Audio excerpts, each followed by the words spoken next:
जब तक तुम मेरे साथ हो मुझे मारने वाला पैदा नहीं हुआ मामा।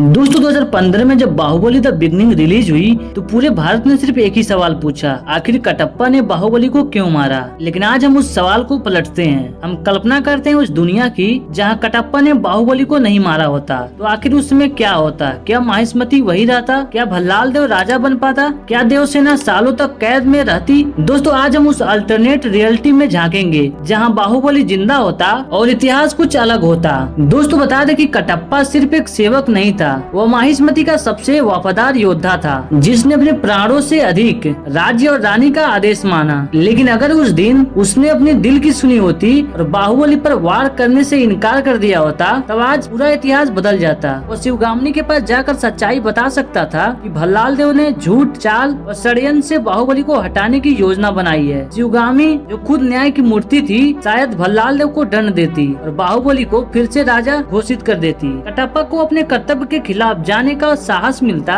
और एक वफादार सेवक और एक सच्चा क्रांतिकारी माना जाता। जहां बाहुबली पहले से ही लोगों में प्रिय था, अगर वह राजा बनता तो माहिष्मति एक शक्तिशाली और न्याय प्रिय राज्य में बदल जाता। देवसेना जो आत्मसम्मान और साहस की प्रतिमा थी रानी बनकर राजमहल की गरिमा बढ़ाती और उस राज्य में स्त्रियों का सम्मान होता और सेना में सच्चाई और वीरता का बोलबाला होता। बाहुबली जैसे राजा का मतलब होता है न्याय, समय पर अपराधियों को सजा और प्रजा को संरक्षण। राज्य जहाँ राजा प्रजा की भलाई को प्राथमिकता देता है वही सच्चा समृद्ध राजा बनता है। माहिष्मति जो भल्लाल देव के शासन में अत्याचार का केंद्र बना था अब शिक्षा, सेवा और संस्कृति का गढ़ बन जाता। भल्लाल देव जो एक ऐसा किरदार जो शक्ति और ईर्ष्या का प्रतीक था, अगर उसकी योजना असफल हो जाती तो उसका असली चेहरा सामने आ जाता और राजद्रोह, षड्यंत्र और झूठ इन आरोपों में उसे बंदी बनाया जाता या उसे बनवास भेज दिया जाता। बिजल देव जो हर गलत बात में उसका साथ देता वो भी अपमानित होकर महल से निकाल दिया जाता।